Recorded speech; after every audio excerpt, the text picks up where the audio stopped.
إنما المؤمنون الذين إذا ذكر الله وجلت قلوبهم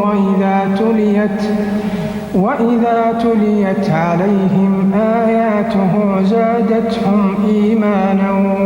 وعلى ربهم يتوكلون الذين يقيمون الصلاة ومما رزقناهم ينفقون أولئك هم المؤمنون حقا لهم درجات عند ربهم ومغفرة ورزق